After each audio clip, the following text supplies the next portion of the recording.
Howdy folks, and welcome to my retrospective on one of the best open world action games ever made, and unfortunately, one that has been forgotten in the video game vault. The Saboteur released in December of 2009 on the PlayStation 3, Xbox 360, and PC to lukewarm reviews. Many stated they enjoyed the aesthetic elements, but the actual gameplay and story lacked the qualities compared to other games at the time.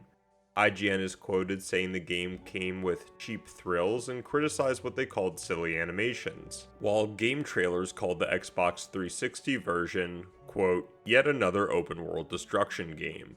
And I can sort of see where this sentiment came from. For context, Prototype, Grand Theft Auto 4, Assassin's Creed, Saints Row, hell, even Uncharted had all come out within a 2-year span of the Saboteur's release. I don't think people were ready for another open world action game that included pieces from all those listed games. Even so, I was astonished by the reception. I say this because the game I played in 2025, just last week, moved me in ways that only a great video game from that era can do. Is it the most polished game I've ever played? Nope. Is it the most compelling story that I've ever played? It has its moments. But the Saboteur has something that any developer wants out of their product. It has heart, and it's fun. We're going to be using our retrospective lenses to look at the gameplay mechanics, visual landscape, auditory soundscape, and of course the narrative, to understand what makes the Saboteur a classic. And a forgotten classic at that. Now, the phrase forgotten classic might rustle some jimmies. Maybe you even typed before this point, I didn't forget about this game, and I'm glad. I would love to hear what resonated with you rather than go back and forth over the video hook. My thought process is the Saboteur does not show up on most lists for open world games at this point. With the current influx within the genre, and great games at that, I understand why this is, and I think it's a shame. What game can you drive around Paris blowing up Nazis, race Grand Prix cars, seduce or be seduced by British spies, or uncover a secret German weapons program that could end the world? Well, you have it in the Saboteur, and there's a lot more. So let's get started. The Saboteur starts off in La Belle de la Nuit, the biggest brothel in Paris and host to some unsavory guests. As quickly as your eyes may have darted to the patrons of this establishment, another sight takes precedent. There are a lot of goddamn Nazis. This is a great establishing shot and quickly gives context to the world the player is about to explore. We see our main character Sean Devlin drinking alone, looking longingly at some picture, and then is interrupted by the seemingly random Frenchman who is very passionate. You think you're the only man in Paris hoping to drown a guilty conscience? This city is filled with men like us. We all have good reasons. The Frenchman also implies that Sean is beating himself up for something in the past, but that's not worth drinking himself away since he has the capabilities to help others in the resistance. Sean retorts back with his expertise stops at the Irish border, and something to note throughout the game is how nationality and history play a big part in the nuance in the dialogue between most of the characters. It adds a layer of intelligence to the writing, but that doesn't mean all the dialogue will be perfect. Most notably are the stereotypes that readily get used for almost every European portrayed in the game. But I'm getting ahead of myself. The mysterious Frenchman's name is Luke, and he gives Sean the chance to fight back against the occupation, which wasn't a quick turnaround to Sean drinking himself to death like 2 minutes ago. There is a courtyard around the corner. Meet me there when you are ready to stop hiding. Another thing that caught my eye was the color change leaving the brothel. It reminded me of the movie Sin City. The distinct visuals act not only as a narrative tool showing the occupation of France, but will become a gameplay element very soon.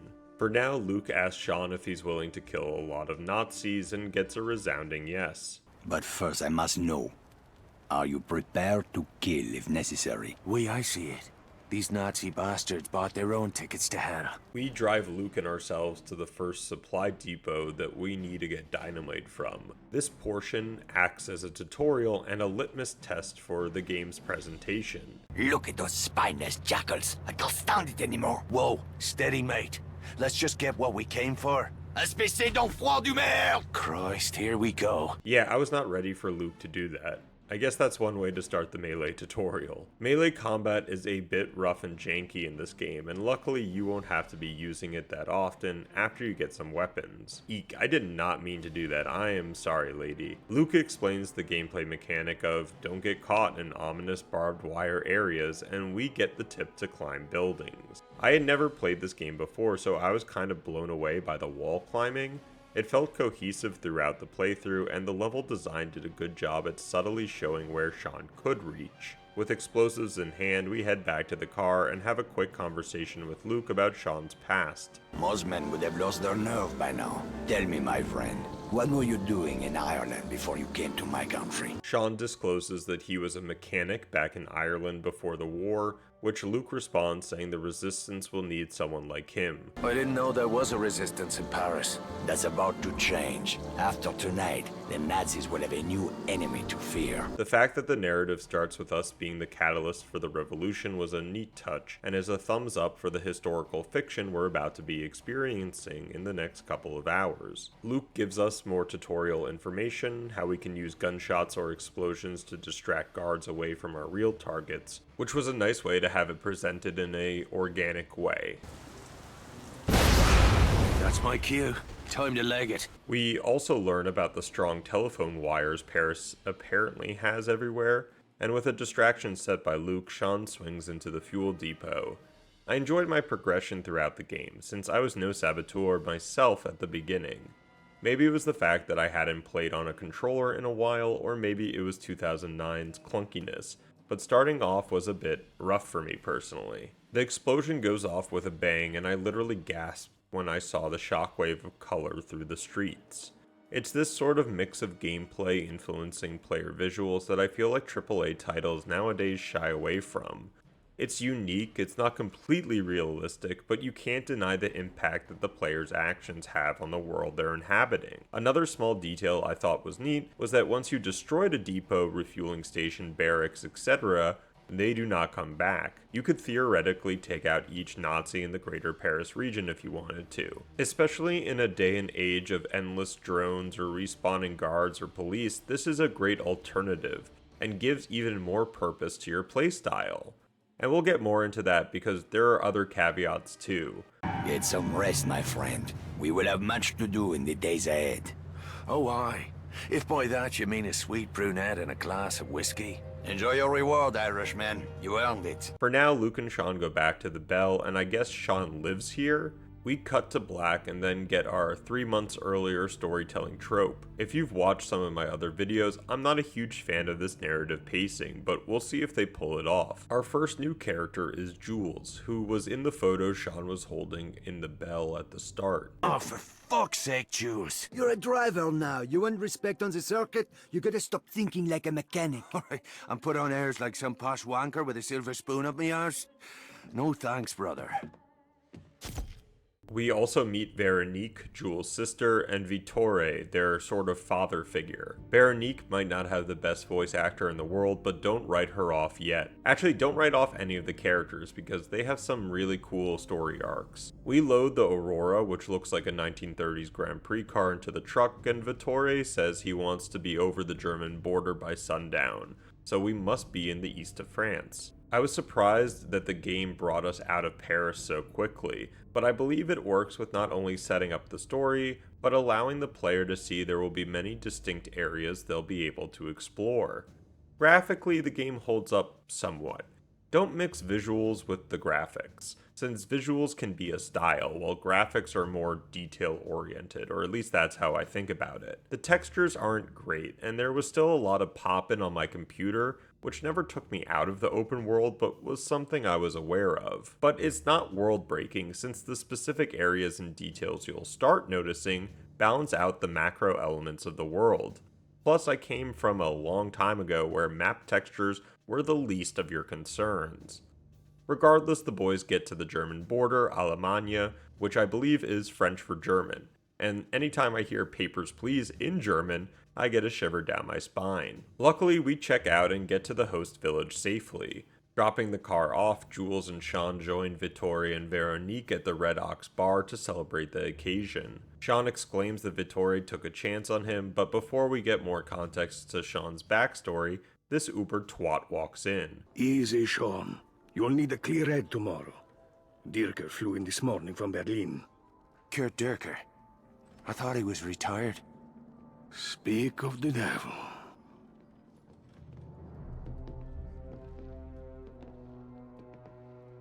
Sorry dude, you're in the wrong place. I haven't done my Mass Effect retrospective. Yet. Guten Abend, Herr Morini. Always a pleasure to welcome one of our Italian friends to the fatherland. I was just speaking of my admiration for General Mussolini. We meet Dirker, or however I'm going to butcher the pronunciation, who fits the role of the evil Nazi perfectly.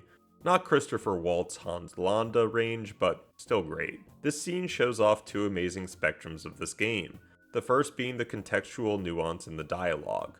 Vittore is Italian, and somehow Dirker knows he doesn't support fascism, so he subtly challenges him by praising Vittore's own national dictator, comparing him as a kindred spirit to the German Führer, and seeing his reaction. Vittore retorts back, and I'd love to see what the FIA have to say about that statement. Racing is my passion. I find little time for politics.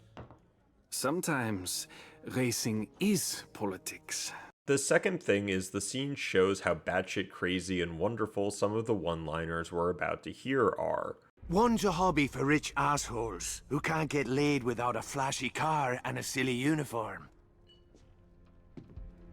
The other is racing. Oh, and maybe a third thing. They reference German bratwurst as a sexual innuendo way too much. I've no taste for German cuisine.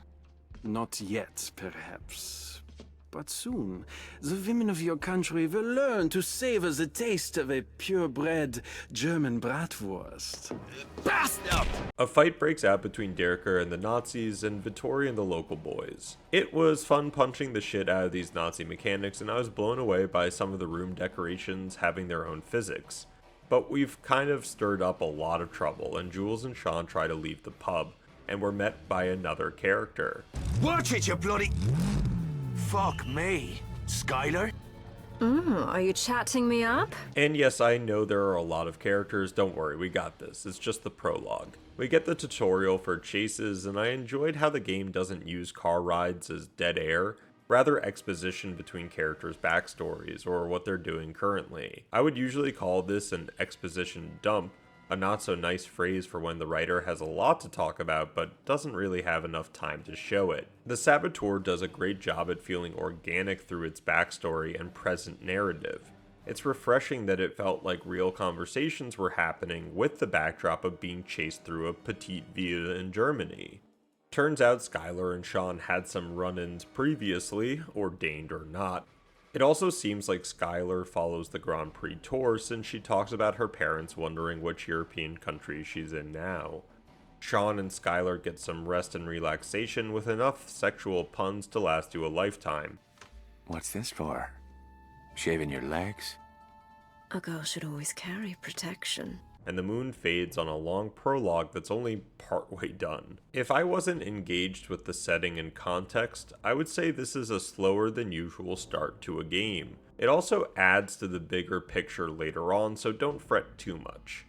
Going through this small German city was quite nice, even if you could see the signs of what's to come. Sean and the crew make it to the racetrack, and I think about one of my first retrospectives that I ever made, which was Mafia 1 Remastered, which also involved Grand Prix racing, or close to it. Was this like the zeitgeist or something when it came to portraying Europeans in the 30s? This is your moment, Sean.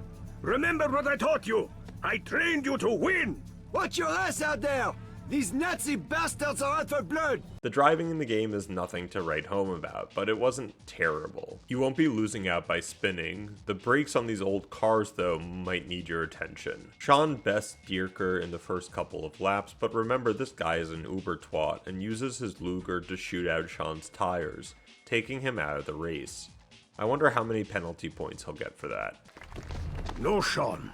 I forbid Did it! you not see what that bastard did? Furious about the cheating, Sean wants to confront Dierker, but Vittori stops him, stating that there is so much trouble involved in confronting him. Sean gets this asinine plan to steal Dierker's car from the podium ceremony tomorrow, and Jules tags in, with major reservations from Veronique. Skylar shows up and tells the boys they're making a huge mistake going after the car, mentioning that Dierker isn't really who he appears to be and is more dangerous than they could possibly know. I enjoy the setup, wondering how Skylar knows all this, Sean's inability to listen to good reason, and Jules being that best friend that would agree to anything if it meant more time palling around. We tail Dierker through the city and back to this ominous Mercedes-Benz factory, motorworks. The two easily make their way into the facility and find the car, but not before the trouble seems to find them. Maybe we should leave a note, eh? Dear Wanker, sorry about the bang-up. Send the bill to me arse. Oh, give me right arm to see the look on that tosser's face.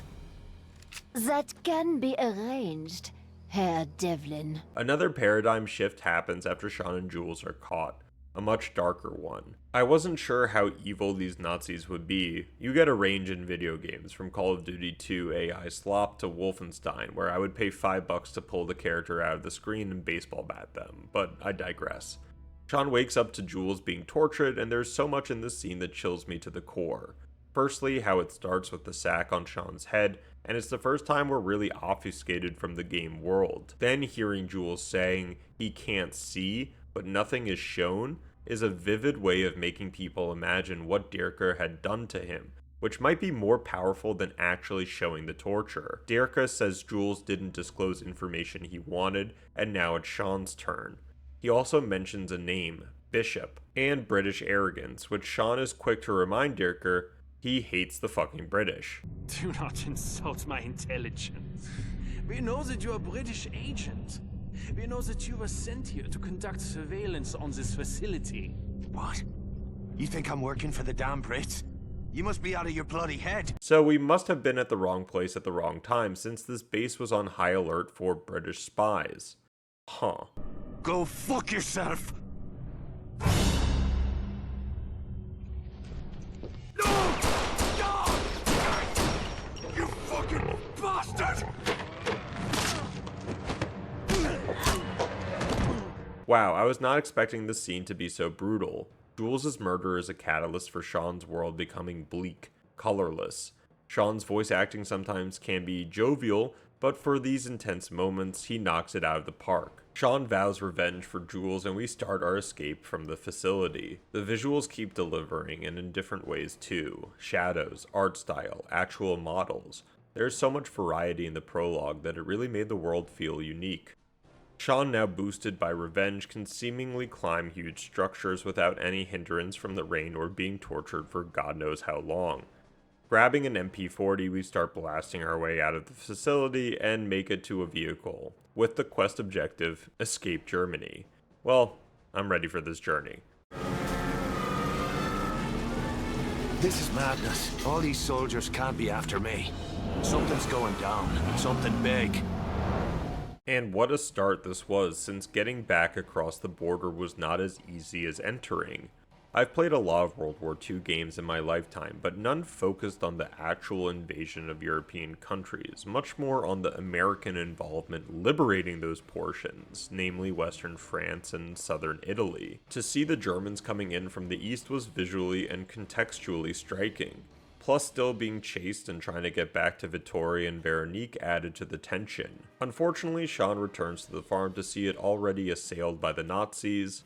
We clear out the exterior to save Vittori, then the interior of the barn to save Veronique. Where is my brother? Where's Jules? No! Get away from me! This is your fault! You took him to that place! She's not completely wrong blaming Sean for Jules' death, but I fear that this might not be the best time to hash things out, since we're in a burning building. Vittori says the Gestapo won't stop until their bodies are found, so they need to head west to Paris. You see how it's all coming together? The three get to Paris, where Veronique's mother, who either owns La Belle Nuit or manages it, greets them. She is quick, however, to figure out that her son is not amongst them, and hearing her weep made me teary-eyed. No parent deserves to lose their child. No, No, this can't be happening. Your son. He was like a brother to me. No, no, no, mon petit fils!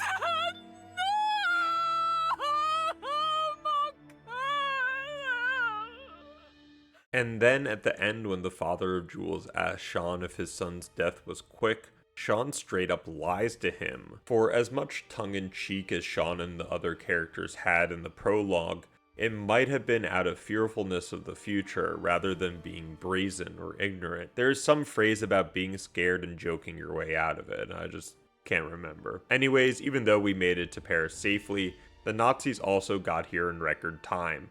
And within this cutscene, we see the brutal aesthetic changes to Paris. We get our black card 3 months later, and you know what? The game pulled off the narrative backtracking pretty well. And it gives so much more resonance to Sean's character, the situations he's in, and what he might be fighting for. I'll give it a B. Back in present time, we control Sean from his discreet bedroom, where there are a lot of details on display, from the pinup girls to Jules' picture, and then something I really don't want to inquire about. Sean meets up with Luke and they have a conversation about being pyromaniacs, but are interrupted by Veronique, who knows of Luke like some sort of sports player. Oh, he's an author. I don't think you're here to discuss literature. Veronique asks them if they've heard about the explosion. Yes, we have, we did it. And again, Sean's actions have consequences. The Nazis are up in arms about the incident and have rounded up countless names, one being Vittore. Luckily, Veronique knows where they're keeping him, at La Villette, an old slaughterhouse, but unfortunately there's about to be a British bombing raid on that very site, so Luke and Sean need to run over there quickly and somehow get Vittore before the place is reduced to rubble. I thought we were out of the tutorial, but there are a surprising amount of gameplay mechanics that truly need to be explained. This one being about disguises. It did take a while before I got all of the mechanics down, but once you do, there is no turning back on the amount of chaos you can bring.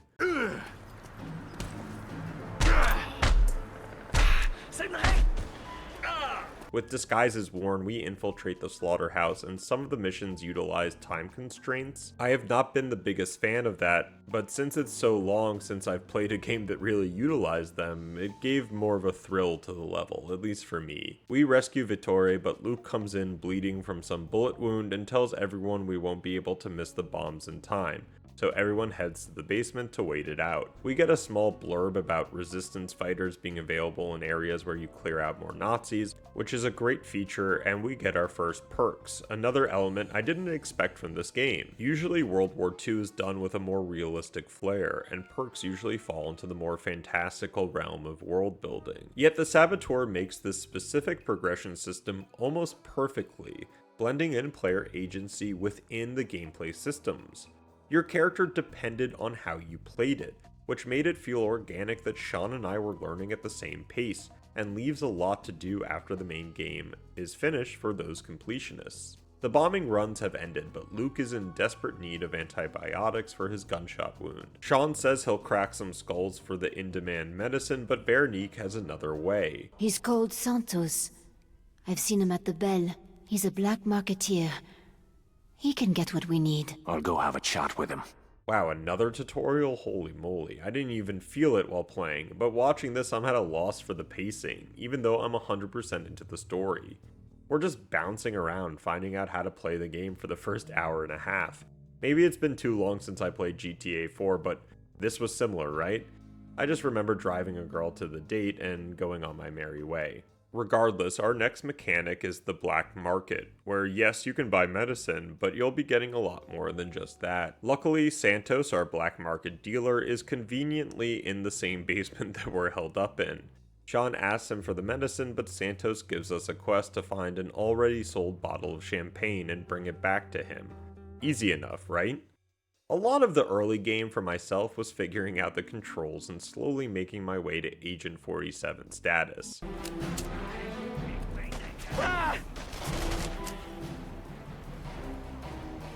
We bring back the champagne to Santos, who upholds his own end of the bargain and brings Veronique the medicine for Luke. So far, so good. Now, the map is showing multiple missions, and if you've played Grand Theft Auto, you know exactly what that's about. It made it interesting for me to try to figure out if there was an optimal path or consequences for doing something or not doing something, but I didn't really get concrete results. We get back to the Belle and talk to Vittori about who could have ID'd him for the Gestapo. Vittori says there is a rat and Sean goes after the Kraut, getting informed. Walking or driving around Paris was pretty spectacular. Whether it was Montmartre, Grand Palais, or Le Marais, the team did an excellent job for 2009 portraying the City of Lights. We knock out the general and take on his appearance, then set up for the rat. There's your reward, Judas.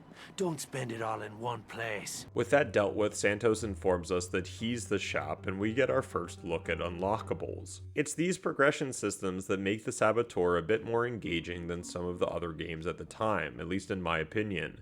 Dynamite and grenades can be found in boxes, but being able later on to unlock specialist weapons, including the silent pistol, saved me countless times. Sean learns how to become a real resistance fighter, and I absolutely love the music when you get caught. It reminds me of Team Fortress 2's Soldier movie, and I'm just waiting to hear the scream in the background.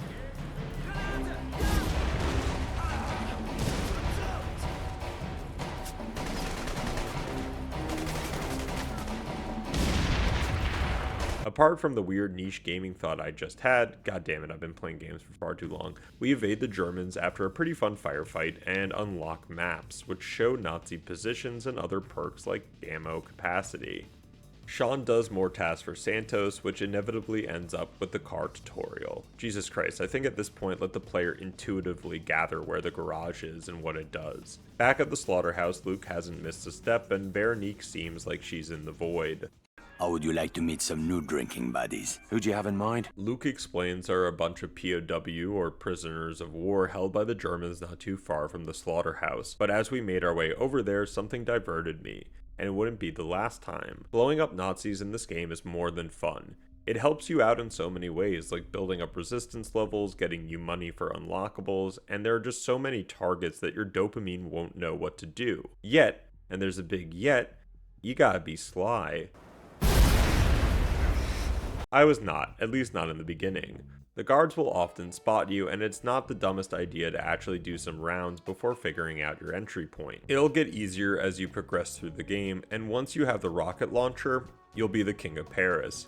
But until then, Sean only has his fists and a couple of dynamite sticks to work with. After many attempts to free the POWs, we disable the alarm and get the job completed. This opens up another mechanic, oh lord, of summoning resistance fighters to Sean, which I barely used. Veronique has a word with Sean about Luke, not just that she helped him with his wound, but that people are whispering his name, calling him a hero, which Sean isn't too pleased about. If I haven't made it clear yet, Sean has a thing for Veronique and goes after her half-heartedly most of the game. Thanks for the ride. Luke thanks you too. Who is Luke, anyway? He's supposed to be somebody famous? Before the war, Luke was one of the most popular authors in France. His family was as rich as royalty. It's funny.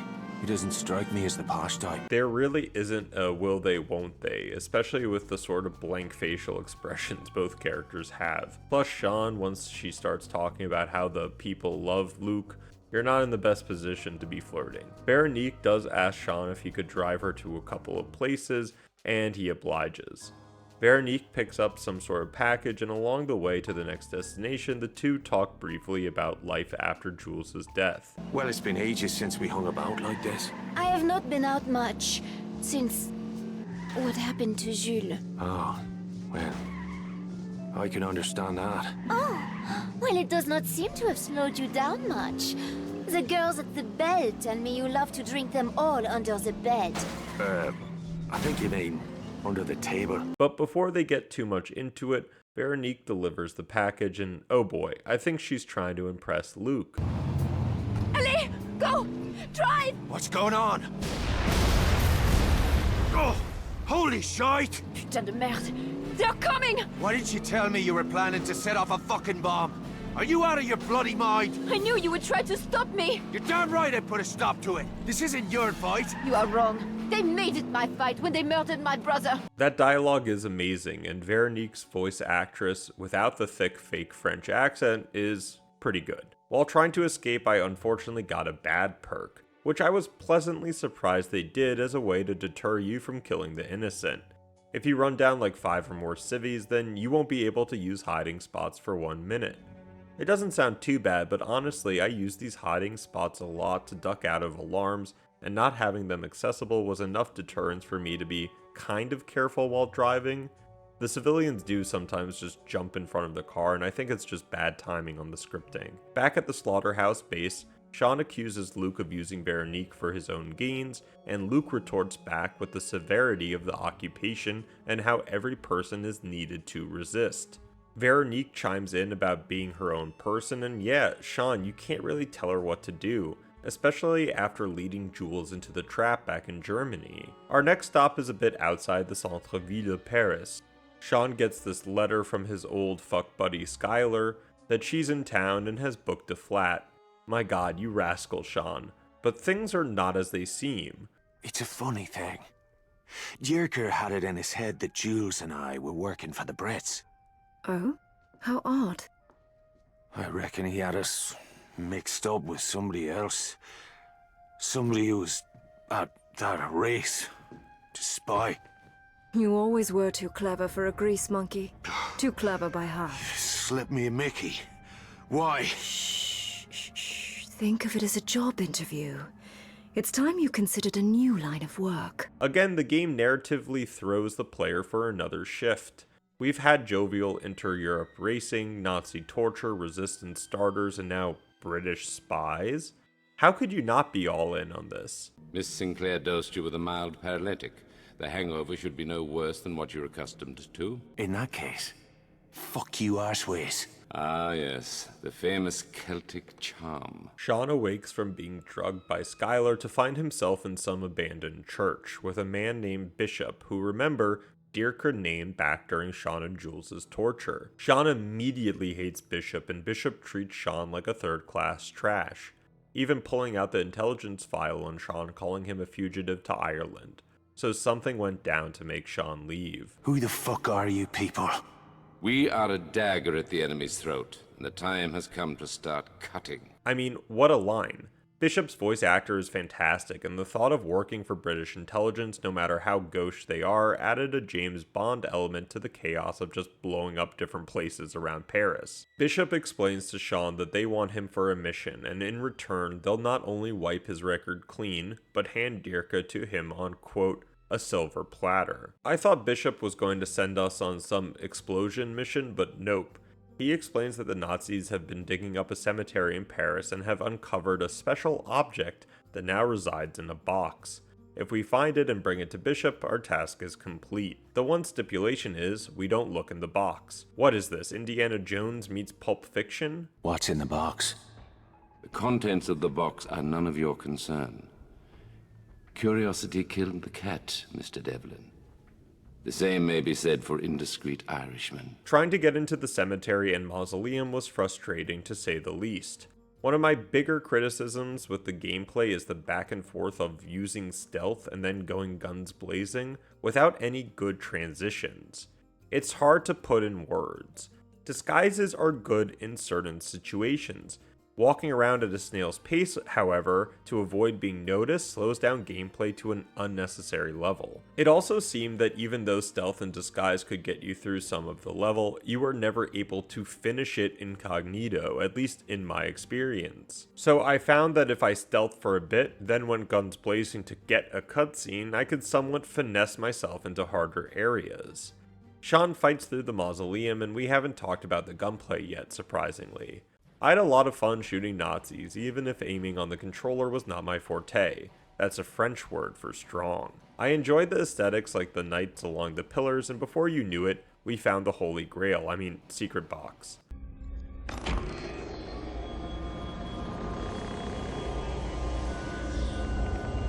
Some questions are better left unanswered. If you're as clever as I hope, you'll forget all about what you've seen here today and never speak of it again. Forget about what? I didn't see a damn thing. Good. Skylar will play ball with Sean for opening the box, but I have a question about the cutscenes. Most are in-game cutscenes that work well, but then randomly they'll add a CGI scene with seemingly no rhythm or rhyme. It wasn't terrible, it just had me questioning what in the development cycle spurred them to that. This game also has a neat detail of being able to use a pseudo first-person mode while driving. I thought it worked perfectly with trying to get out of the cemetery. This was a great chase scene. Again, 1940s Paris as the backdrop to an action-adventure game works perfectly. Why was that aspect not talked about in the reviews, when everyone went silly for New York City in GTA 4, and I'm a native New Yorker? We get another mechanic where resistance fighters can set up roadblocks, and we successfully repel the German attack. Quickly, this goes into the game being a video game, but I thought it was way too easy for Nazis to stop chasing you, especially in the level where you're stealing the glowing arc from them. Whatever. Skylar and Sean get back to the Belle and switch cars to get back to Bishop. The game again uses car rides to further the exposition, and again works since I was asking the same questions Sean was. Who really is Skylar? Why is she helping him? And what is her true motive? Skylar Sinclair, secret agent. Why'd you get into this business? A girl's entitled to her secrets. I suppose you were on the job that first night we met. On the pole, maybe, but not on the clock. What's it like? Lying for a living? A bit like high school, I suppose. So what you gonna do after the war? You plan on doing this the rest of your life? That all depends on who wins, and whether I'm alive to see it. Bishop and Wilcox, damn, the British have some fun names, are seen looking inside the box while Sean approaches. Bishop informs us that Dirka is in town and about to board a Zeppelin to Berlin. But if we hurry, we might have a chance at our revenge. There is one last thing, Mr. Devlin. You didn't, by any chance, take a peek inside the box, did you? Well, like you said, it's none of my concern. Hey, our man is becoming a spy. Outside the church, Skylar informs us of a military truck we can steal to infiltrate the compound, and we hurry off. You know, having your own physics engine can sometimes get wonky. I'm not too dismayed by oddities like this, since it brings me back to when games did have these issues, but they were part of the game, woven into the fabric, not patched out in an overnight update. Finally, Sean gets past the guards, and again, stealth has no part in this assault. This level was a great mix of shooting and climbing, plus the rain effect made it much more dramatic. We get on board the Zeppelin and immediately get into a fight with Dirker, who causes the airship to fly off while fire spreads. Again, the game gives us these great spectacles. This is why I play video games today, because of this design from them. It's action, it's story, it's revenge. I'm the one who's been cheated, Devlin. You should have died under my knife. Not like this. There's nowhere you can run. I'll find you wherever you go.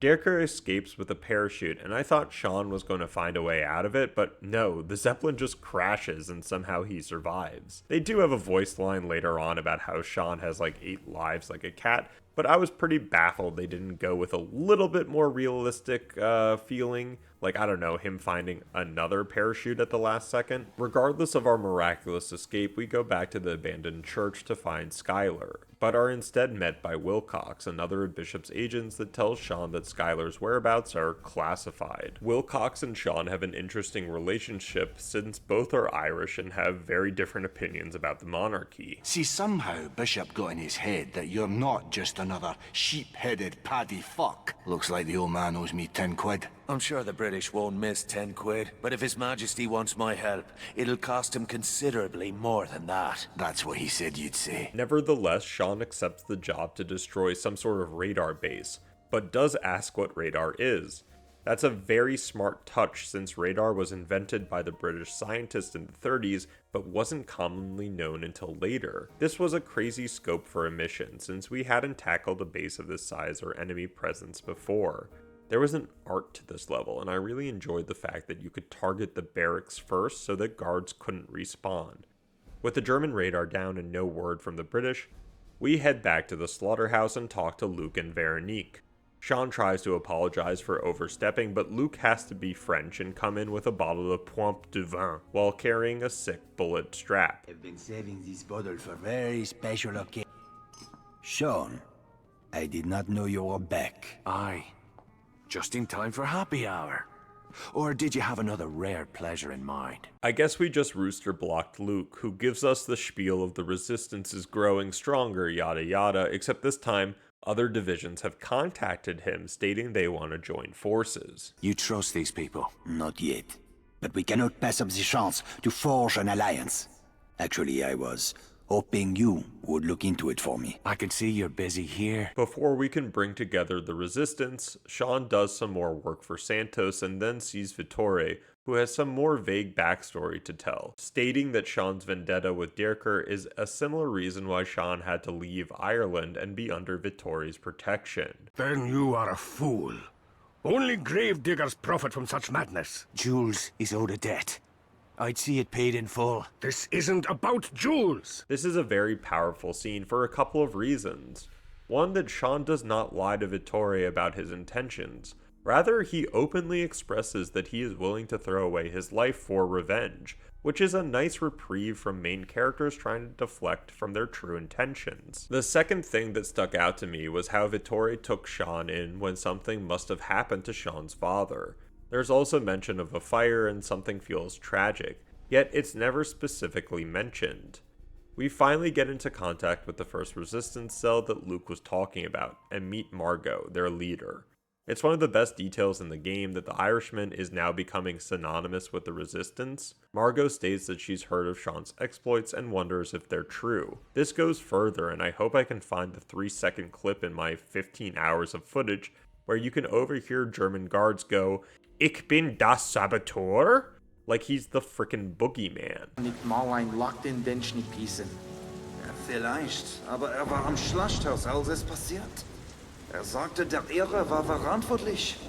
Ich wusste es. It makes your actions feel like you have macro ramifications, this time in a very cool way. To gain Margot's trust, we'll need to break out one of her top operatives from the Palais Royal, a place that hosted a pinball collection exhibit almost 10 years ago, which I was enamored with.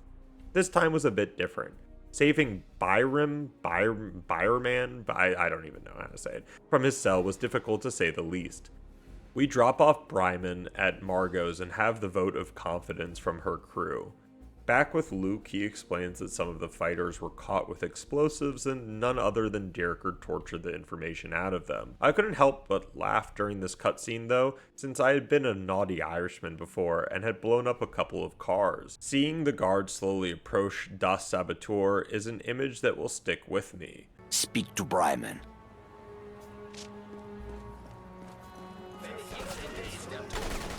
Sean talks to Bryman, the person we just saved, and he gives us information of a diabolical Nazi plan to kill a whole village of people with some howitzer gun located in Paris. We quickly make our way there, and again, the time levels add a lot of tension to the gameplay. I also found this place extremely difficult, and it might have been because I forgot to grab the right weapons for the situation. There is a perk that I picked up later on that helped immensely with this. That being when your car is dropped off, it comes with the black market dealer, making resupply a breeze. Sadly for this time, I just pushed in with what I had, with mixed results. We blow up the gun and have this great shot right by the 7th arrondissement.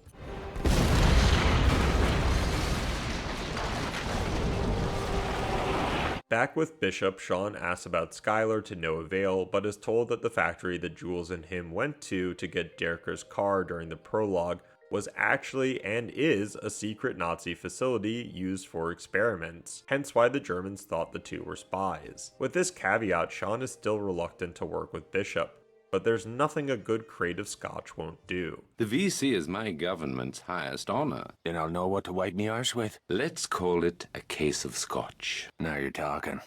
Cheers. We meet up with Skylar at the Arc de Triomphe, where she explains our next mission, and it's a doozy. British intelligence has found some German nuclear scientist who wants to defect. Bishop and crew have been planning to fake the scientist's death while bringing him back to Britain. Where were we? So you want the crowds to think he's already dead? Spot on. When we destroy the train, the Nazis will assume Kessler has been assassinated. By the time they realize what really happened, Kessler will be in London, working for our side. Downright devious. That's Bishop's style. The first part is rigging the bridge to explode, and oh boy was this a cool situation. I liked how the bridge was something bigger than what we've been targeting so far. Plus, with how the story was unfolding, the grander aspect of war was beginning to show its side. With the bombs in place, the next part of the operation begins infiltrating the train itself. This was one of my favorite parts of the game. The visual of the armored train slowly carving its way through the Parisian countryside was marvelous. Then being able to mow down hundreds of Nazi scum, feeling like I was in Inglourious Bastards, was icing on the cake. We make it to the scientists, but someone must have tipped off the Germans. Are you working alone? Aye. I'm sorry to hear that.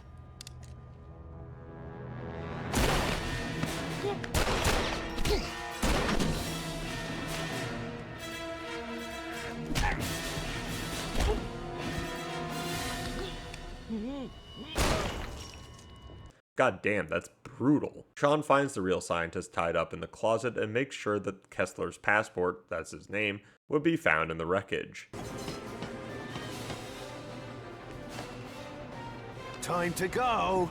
No, please, don't! Ah!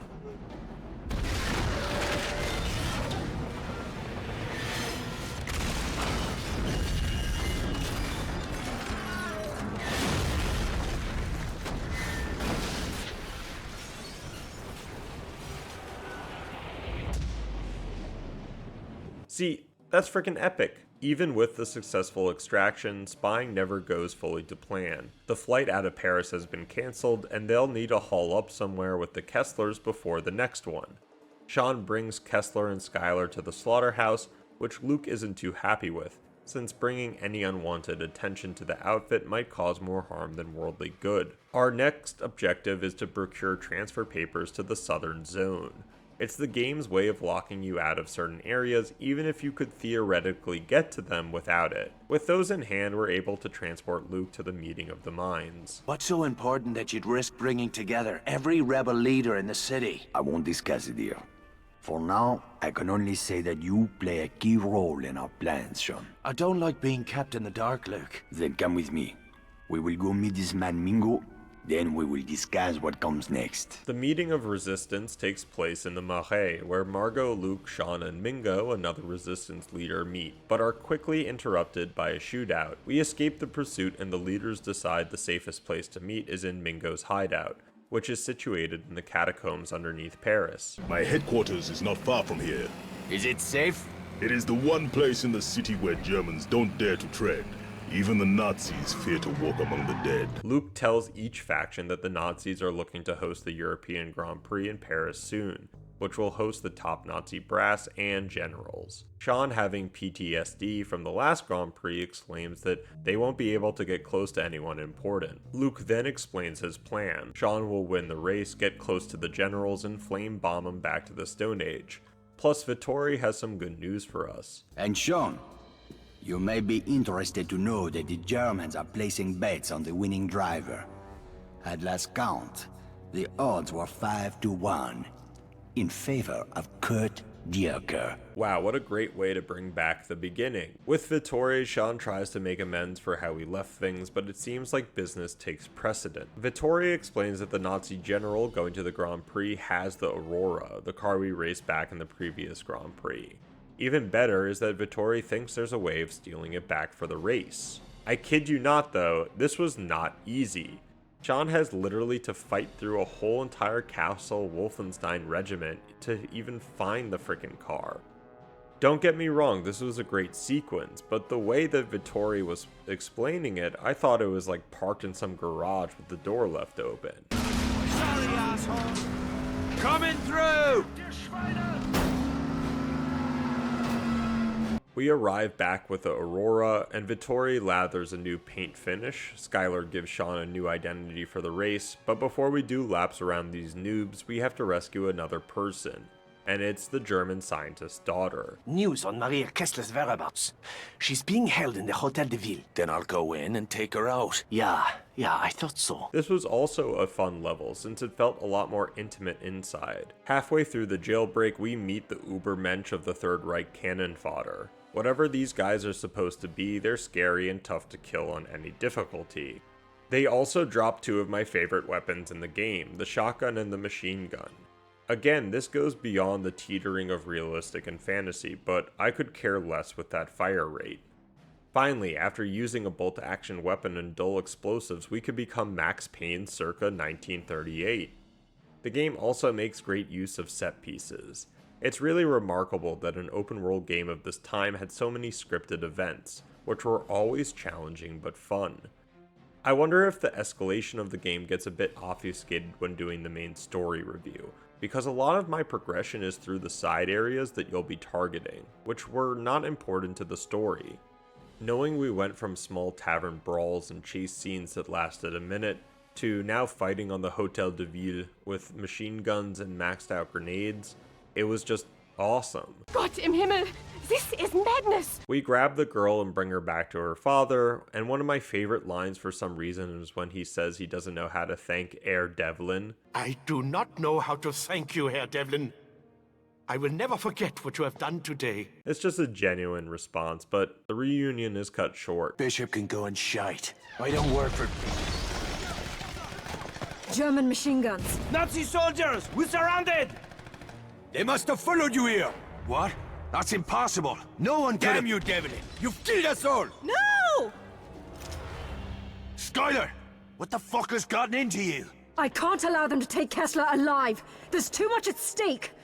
I'm sorry, Sean. This isn't over yet. Sean standing up for the scientist I think is a little column A, a little column B. On one hand, I think he connects with the dad wanting to bring his daughter with him to Britain, but on the other, he just hates the fucking British killing people. Everyone starts to push outside the hideout, and I loved this defense, culminating in a Panzer tank being brought in. Luke and Veronique continue to defend the headquarters, while Skylar and Sean take the Kesslers to the rendezvous to get out of France. Another distinct dialogue during a car drive, and somber too, was this moment between the nuclear scientist and Skylar. The Saboteur doesn't dive too much into the darker themes of World War II, or Nazi occupation. So when you know what the Doctor will eventually create, it adds more of a weight to the game. Sacrificed their lives to protect us. I only hope that one day I will be able to repay them. Somehow. You will, Doctor. Just as soon as we get you to our laboratory in London. Blood cannot wash away blood. For your sake, I hope it can. Too much blood has already been spilled on your behalf. Crossing over Pont Neuf and seeing Notre Dame was striking, and I could tell they saved the southern bank for last. The resistance is not looking so good as we get back to the catacombs. Luke is by himself, which does not bode well for Veronique. Luke tells Sean Veronique was captured but refuses to help him, saying we have to take matters into our own hands. Give me 10 men. I'll bring her back. I cannot do that. What? Why not? The operation will proceed as planned. Once the attack begins, we will need every man who can carry a gun. I can't believe I'm hearing this. We're talking about Veronique. Our cause is more important than any one person. Even Veronique. Not to me it isn't! Bryman informs us that Veronique is indeed captured and sentenced to death for this evening. But to even get close to the execution, we're going to have to find a way above all the guards. And I have one word for you. Another Zeppelin. Wait, that was two. This was a breathtaking moment and gave the player time to see how much land they had covered throughout the story.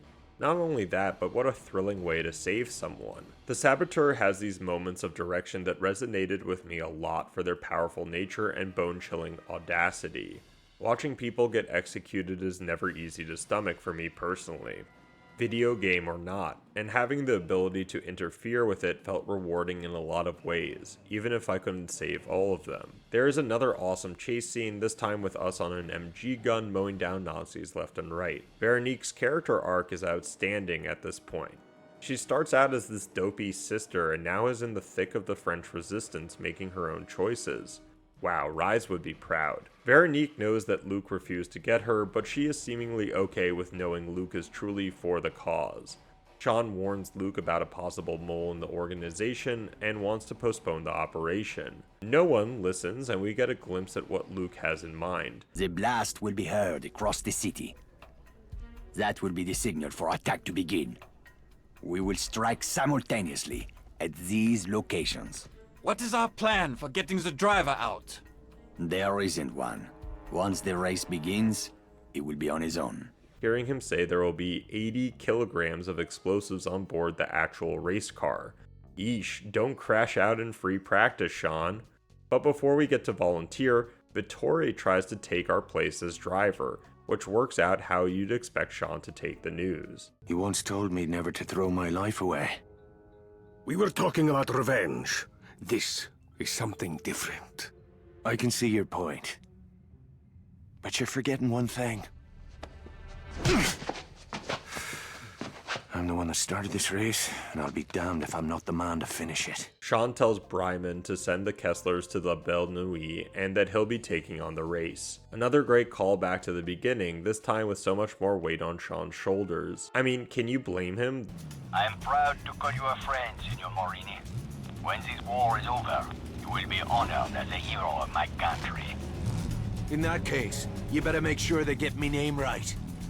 Sean, is that you? What the hell are you doing? Taking care of some unfinished business. This was a lot of fun to drive the circuit, even though you start in 20th position. Somehow the mechanics gave you Fast and Furious nitrous, and I used that shit every straightaway I could. Another neat thing was seeing which areas you liberated, since it would mix between color and black and white seamlessly. A very cool feat developmental wise as well as visually. We pass for the lead and take the checkered flag. The Europa Cup goes to Rebecca driving the Red Phoenix!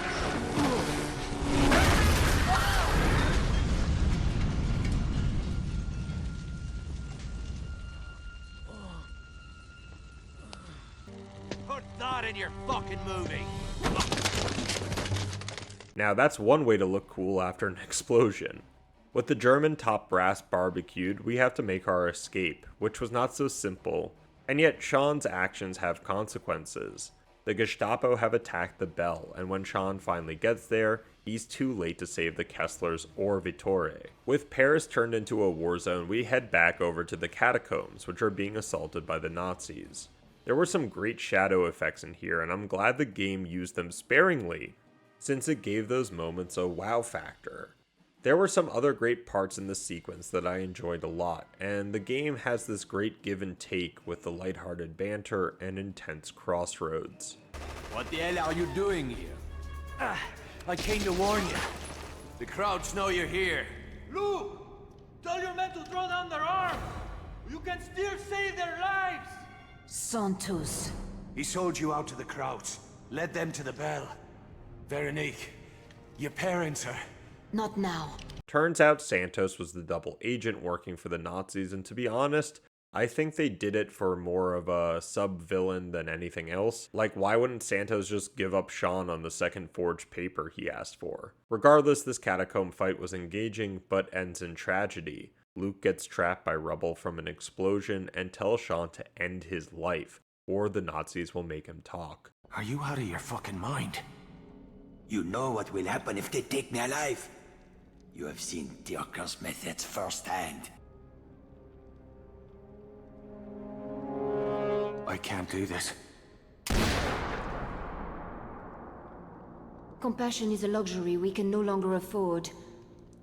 The enemy we face has none. Holy shit, dude. I know I sound like a broken record when I say I didn't expect that, but I did not expect that. Veronique is one badass mother. Above ground, the two are confronted by Wilcox and Skylar, who admit they don't give a rat's ass about Sean and only want the Kesslers, which we inform them they're probably halfway to Germany by now. Skylar commissions a plane since British intelligence has Kessler back at his station at the same factory Jules and Sean got caught in, and at this point I think Sean has lost so many people he cares about, he doesn't care what happens to him, so he storms the factory.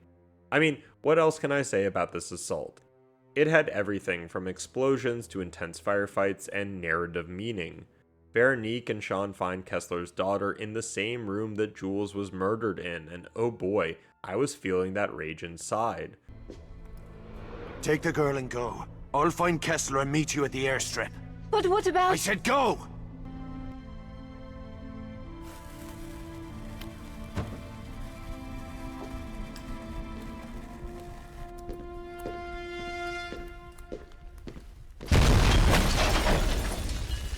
Sean finds the scientist before we can get out of the facility, but Kessler demands Sean destroy the machine he's been working on the whole time before leaving. Now, I did have a question about the validity of destroying this thing, since I'm assuming it's a nuclear reactor, and we're destroying the cooling rods. Wouldn't that result in like a nuclear meltdown for the whole region? Anyways, we destroyed the machine, and I'm not sure you want to taste that snow air, Devlin. Now there's a sight to warm a man's heart. Back in France, the resistance has begun the uprising. Bishop is actually proud of what we've accomplished and tells Sean that Dierker is at the Eiffel Tower having some mental breakdown. Veronique and Sean have one last meaningful moment where he tells her that she should be a great leader for the resistance. We get a kiss, but Sean has Dierker in his mind. What a shot! I was so blown away by this ending, from the level design to the unique features, the interiors incorporated. How could you not love this finale ascending the Eiffel Tower? This is art. Sean finally makes it to the top and confronts the mad Dierker. My disgrace is yours. The punishment is death. This just isn't your day.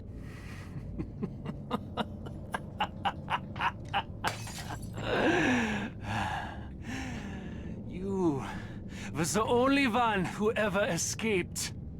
It is fitting that you should be the one. I won't argue with that. Is that why you're here? Did you think that by killing me, you could wash the blood from your own hands? That's tragic.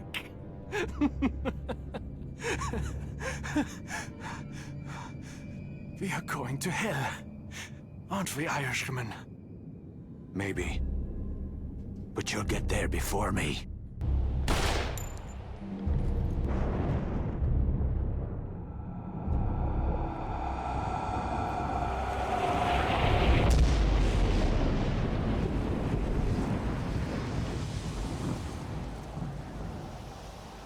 Absolutely glorious and a fitting end to this bastard. Sean finally has a cause now that he's killed his vendetta and lost everyone he's loved except for Veronique. But we're just in 1938, so there's time for that too. I'm just getting started. I joke, but holy Christ, Sean doesn't really think about everything that led up to this. Maybe this is how he thinks he can pay back Jules or Vittori, but who knows? Despite Sean's closed emotional demeanor throughout the whole game, I wanted to learn more about the backstory and how he came to be with Vittori. It seemed with all the side content, vague backstory, and British spies that a sequel or something would have come out, but I'm wondering if the lukewarm reviews and sales numbers just didn't warrant that. It surprises me because this game had a lot of things that work so much in its favor. The historical setting mixed with semi-realistic and then fantastical abilities melded seamlessly for the trifecta of good gameplay, good story, good visuals, all revolving around each other in unique but patterned ways. The main story coupled with everything else you can do alone makes the Saboteur a great game, and its time away from the spotlight makes it a forgotten classic. If the visuals weren't enough to entice you, the gameplay would keep you, and the story would satiate you, or at least it did for me. I'd love to hear your thoughts on the game and what you liked or didn't. I hope all is well, and as always, talk to you soon. How do you feel, Mr. Devlin? I could eat a nun's arse through a convent gate.